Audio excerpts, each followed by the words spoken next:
Halo semua, selamat datang di Lydia Kasih Channel. Saya Bang Noel, dan di sini saya akan membagikan video mengenai Yesus adalah Mesias, Anak Allah yang hidup. Inilah pembahasannya. Tonton sampai habis ya, yang pastinya sangat bermanfaat bagi pengetahuan iman saudara. Tidak usah berpanjang lebar, mari kita mulai. Pandangan agama Yahudi, Kristen dan Islam tentang siapa itu Mesias itu berbeda-beda. Bahkan di kalangan Kristen sendiri seperti Saksi Yehova dan Unitarian, berbeda pandangan atau tafsiran tentang Mesias. Mesias menurut pandangan Yahudi, adalah seorang raja atau imam besar yang diurapi dari garis keturunan Daud yang akan muncul pada akhir zaman, memulihkan Israel, mengumpulkan orang-orang Yahudi kembali ke tanah Israel, mengantar masuk era perdamaian, dan membangun kembali Bait Suci ketiga Yerusalem.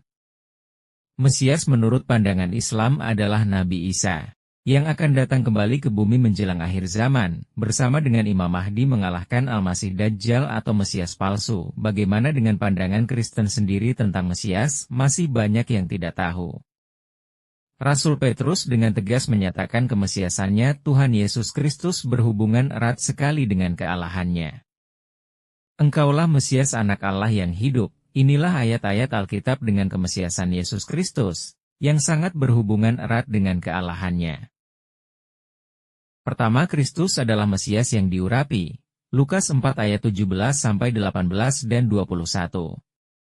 17. Kepadanya diberikan kitab Nabi Yesaya dan setelah dibukanya, ia menemukan nas, di mana ada tertulis 18. Roh Tuhan ada padaku oleh sebab ia telah mengurapi aku, untuk menyampaikan kabar baik kepada orang-orang miskin, dan ia telah mengutus aku 19. Untuk memberitakan pembebasan kepada orang-orang tawanan, dan penglihatan bagi orang-orang buta, untuk membebaskan orang-orang tertindas, untuk memberitakan tahun rahmat Tuhan telah datang. 21. Lalu ia mulai mengajar mereka katanya, pada hari ini genaplah nas ini sewaktu kamu mendengarnya. Ini surat yang dibacakan Tuhan Yesus Kristus dari Yesaya 61 ayat 1. Di sinagoga Nazaret tempat dia dibesarkan. Maka keheranan orang-orang di tempat rumah ibadat itu, sewaktu Tuhan Yesus menyatakan dialah Mesias yang diurapi, yang dinubuatkan di kitab Yesaya.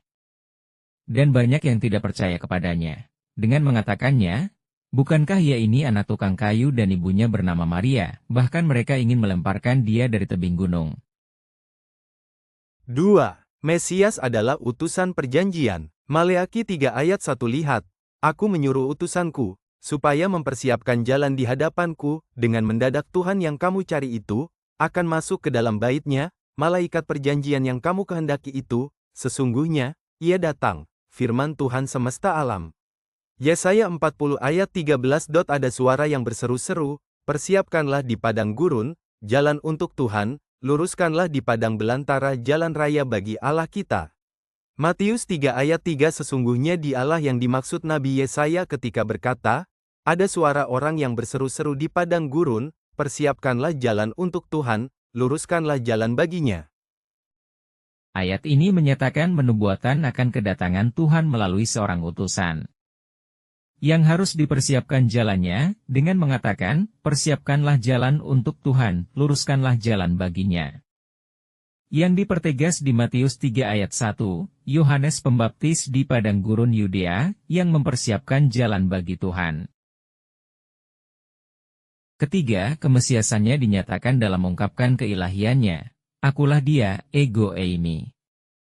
Percakapan dengan perempuan Samaria, Yohanes 4 ayat 1-42. 12. Ya adakah engkau lebih besar daripada bapa kami Yakub yang memberikan sumur ini kepada kami, dan yang telah minum sendiri di dalamnya, ia serta anak-anaknya dan ternaknya? 13. Jawab Yesus kepadanya, barang siapa minum air ini, ia akan haus lagi. 14.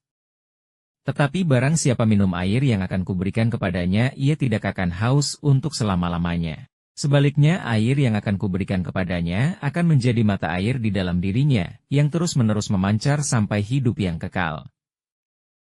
25. Jawab perempuan itu kepadanya, ya aku tahu, bahwa Mesias akan datang yang disebut juga Kristus. Apabila ia datang ia akan memberitakan segala sesuatu kepada kami. 26. Kata Yesus kepadanya, Akulah Dia yang sedang berkata-kata dengan engkau. Tuhan Yesus menyatakan kemesiasannya dengan ungkapan kata keilahiannya, akulah Dia, ego eimi. Dalam perjanjian lama ungkapan keilahian adalah, akulah Tuhan, akulah aku. Dalam perjanjian baru Tuhan Yesus mengatakan, akulah pokok anggur, akulah terang dunia, akulah Alfa dan Omega, akulah gembala yang baik, dan aku roti hidup. Dia menyatakan kepada perempuan Samaria, akulah Dia, Mesias atau Kristus yang kamu katakan itu. Keempat, Mesias orang Kristen adalah Mesias yang menderita. Lukas 24 ayat 46. Katanya kepadanya, ya ada tertulis demikian, Mesias harus menderita, dan bangkit dari antara orang mati pada hari ketiga. Karena jika Tuhan Yesus tidak mati dan bangkit mengalahkan maut, maka sia-sialah kepercayaan kita, dan kita masih hidup dalam dosa-dosa kita. Hal ini menunjukkan betapa pentingnya kematian dan kebangkitan Yesus Kristus, yang menunjukkan bahwa Dia adalah Mesias, Allah kita yang membebaskan kita dari belenggu dosa. 5. Mesias adalah yang disebut anak manusia. Daniel 7 ayat 13-14, 13. Aku terus melihat dalam penglihatan malam itu, tampak datang dengan awan-awan dari langit, seorang seperti anak manusia. Datanglah ia kepada yang lanjut usianya, dan ia dibawa ke hadapannya. 14. Lalu diberikan kepadanya kekuasaan dan kemuliaan, dan kekuasaan sebagai raja, maka orang-orang dari segala bangsa, suku bangsa dan bahasa mengabdi kepadanya. Kekuasaannya ialah kekuasaan yang kekal yang tidak akan lenyap, dan kerajaannya ialah kerajaan yang tidak akan lenyap, dan kerajaannya ialah kerajaan yang tidak akan musnah.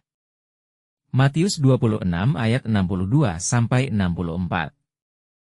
62. Lalu imam besar itu berdiri dan berkata kepadanya, tidakkah engkau memberi jawab atas tuduhan-tuduhan, saksi-saksi ini terhadap engkau? 63. Tetapi Yesus diam, lalu kata imam besar itu kepadanya, demi Allah yang hidup, katakanlah kepada kami, apakah engkau Mesias, anak Allah atau tidak? 64. Engkau telah mengatakannya, akan tetapi, aku berkata kepadamu, mulai sekarang kamu akan melihat Anak Manusia, duduk di sebelah kanan Yang Maha Kuasa, dan datang di atas awan-awan di langit. Markus 9 ayat 6. Tetapi supaya kamu tahu, bahwa di dunia ini Anak Manusia berkuasa mengampuni dosa. Siapakah Anak Manusia itu? Inilah yang ditanyai Tuhan Yesus kepada murid-muridnya. Karena Anak Manusia dinubuatkan dalam kitab Daniel yang akan diberi kekuasaan di bumi dan di sorga, atau yang duduk di sebelah kanan Allah, yang kerajaannya kekal dan tidak akan lenyap. Anak Manusia juga dalam kitab Markus menunjukkan kealahan Tuhan Yesus Kristus karena dapat mengampuni dosa-dosa manusia. Ini pembahasan yang harus dimengerti dan diketahui oleh orang Kristen, bahwa sesungguhnya arti kemesiasan Kristus adalah kealahannya. Supaya semua orang dapat masuk ke dalam kerajaan-Nya, bagi yang percaya kepadanya. Kemuliaan bagi Allah di tempat yang maha tinggi, amin. Kiranya pada tahun baru 2025 ini, semakin kita giat mengenal kebenaran tentang Yesus Kristus, sebagai Tuhan dan Juru Selamat kita. Terima kasih telah menonton video ini, jangan lupa like, share dan subscribe. Tuhan Yesus memberkati.